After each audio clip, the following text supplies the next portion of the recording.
hey, if you're trying to buy an individual ticket in Richmond or Virginia Beach and you couldn't, you can now. So go to jimmydorecomedy.com. There's a link for tickets. If you're in Virginia Beach or Richmond, individual tickets now available. You can buy single tickets. I'm here with Americans comedian Kurt Metzger and Canadians journalist Aaron Mate. Thank you. And Aaron Mate, recently you interviewed the Swiss intelligence officer Jacques Baud. Is that how you say his name? Jacques Baud, yeah. But you say, listen, Jimmy, I much prefer your pronunciations than the actual way. So. Okay, me too. Yeah. And so here's what he had to say about the problem with Ukraine. Here's what he had to say. No, it's clear, and I think Lindsey Graham also said in a press conference. Also, he said that the Ukrainians have to fight to the last Ukrainian. 4 months into this thing, I like the structural path we're on here. As long as we help Ukraine with the weapons they need and the economic support, they will fight to the last person. So I think we are in the dynamic that the problem is not the victory of Ukraine, it's the defeat of Russia. That's exactly what the West is aiming at. We don't, and that's what disturbs me, and that's exactly what I say in my book. The problem is that nobody cares about Ukraine. In fact, we have just instrumentalized Ukraine for the purpose of U.S. strategic interests. So the problem, as our friend Jacques Baud says, is that nobody cares about Ukraine. What does he mean by that? I'll bring in Canadians journalist Aaron Mate. Well, look, I mean, we played that clip there, Jimmy, of Lindsey Graham saying that as long as we give Ukraine the military support, they will fight to the last person. Now, we've been saying that since the start of this proxy war, that the U.S. strategy is to fight Russia to the last Ukrainian. People get mad at us for saying that. If you remember that guy, Matt Duss, who worked for Bernie Sanders, he was his foreign policy advisor, recently was rewarded with a think tank position at the Carnegie Endowment for International Peace. He wrote a whole piece in the New Republic a few months ago, scolding those of us who say that the U.S. policy is to fight Russia at the last Ukrainian. I haven't heard Matt Duss or anyone else like him who call themselves progressives and support a proxy war get mad at Lindsey Graham for saying exactly what we've been saying. The difference is that we don't agree with fighting Russia to the last Ukrainian, whereas Lindsey Graham supports it. He celebrates it. That is the policy. And Jacques Baud is someone who has formerly advised NATO. He was involved in monitoring the Ukraine conflict in the beginning for NATO, and formerly is also a Swiss intelligence officer. He's one of the few willing to point out the obvious, that this is what the policy is. No one in Washington cares about Ukraine. It's always been seen as a tool to weaken Russia. And this has been going on for 8 years. I mean, recall Adam Schiff, when he said the U.S. aids Ukraine so that we can fight Russia over there and we don't have to fight Russia here. He didn't say that this year. He said that in 2020 when Democrats were impeaching Trump because he briefly paused some weapons to Ukraine while Giuliani was simultaneously pressuring Ukraine to investigate Joe Biden. So back in 2020, it was open U.S. policy, as Adam Schiff said, to fight Russia over there, to use Ukraine to fight Russia over there. And every liberal Democrat celebrated that. That was the gospel on MSNBC and CNN. And so no wonder then that Russia is now trying to end that fight with this catastrophic war. But we're supposed to act surprised when we openly state that, as Lindsey Graham does and Adam Schiff do, that we're using Ukraine to fight Russia, that Russia is going to fight back. Well, you found this video. Here's Trump talking about the Nord Stream pipeline. And, again, you don't hear about this because it did not fit the narrative that Trump was a pawn of Putin and Russia. But here he is being just as hawkish about this Nord Stream pipeline and this as Joe Biden. Watch this.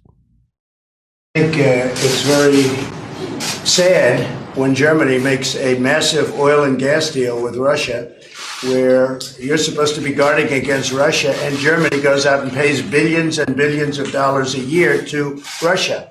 So we're protecting Germany, we're protecting France, we're protecting all of these countries. And then numerous of the countries go out and make a pipeline deal with Russia, where they're paying billions of dollars into the coffers of Russia. So we're supposed to protect you against Russia, but they're paying billions of dollars to Russia, and I think that's very inappropriate. And the former chancellor of Germany is the head of the pipeline company that's supplying the gas. Ultimately, Germany will have almost 70% of their country controlled by Russia with natural gas. So you tell me, is that appropriate? I mean, I've been complaining about this from the time I got in. It should have never been allowed to have happened. But Germany is totally controlled by Russia because they were getting from 60 to 70% of their energy from Russia and a new pipeline. And you tell me if that's appropriate, because I think it's not. And I think it's a very bad thing for NATO, and I don't think it should have happened. And I think we have to talk to Germany about it. On top of that, Germany is just paying a little bit over 1%, whereas the United States in actual numbers is paying 4.2%.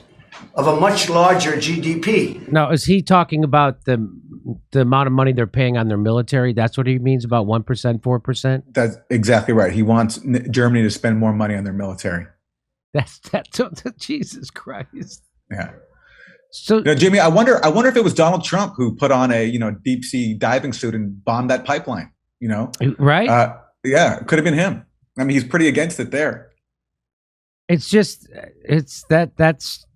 Again, it just goes to show you that the reason why the establishment impeached Donald Trump twice was not because he wouldn't do their bidding, but because he puts an ugly face on the empire, and they needed someone else. If they had Trump in there blowing up pipelines and saber rattling with nuclear powers, everybody would be scared. Everybody would take it and be afraid. Are you sure Fareed Zakaria wouldn't go, today he was a president? He became president. Trump bombed the pipeline. You love these people. Now you're a made man. But that is the case. And that's what I talk about in my new special. And that's what it's so crystal clear. But what's also crystal clear to me is that everyday voters, normal people, will never, ever know what's going on in Ukraine or what's actually happening in our foreign policy or in our domestic policy. They just don't know anything. It's just, we're the most propagandized country, I think, in the world. Well, Jimmy, right when Trump was saying stuff like this, the media was instead hyper-focused on conspiracy theories that he's a Kremlin asset and fantasizing about him being blackmailed by Putin. And so when he did stuff like this, when he complains vocally that Russia and Germany are building a pipeline, they just simply ignored that because that was inconvenient to their narrative. And Democrats looked the other way too. So if you go back and look at all the segments you and I did, where we would debunk whatever the dumb conspiracy theory of the day was, we'd always say that also, meanwhile, this is going on, this dangerous thing that Trump is doing with Russia, like these sanctions or tearing up arms control treaties or launching a coup against Russia's ally, Venezuela. All these dumb conspiracy theories are overshadowing the dangers that Trump is actually fueling.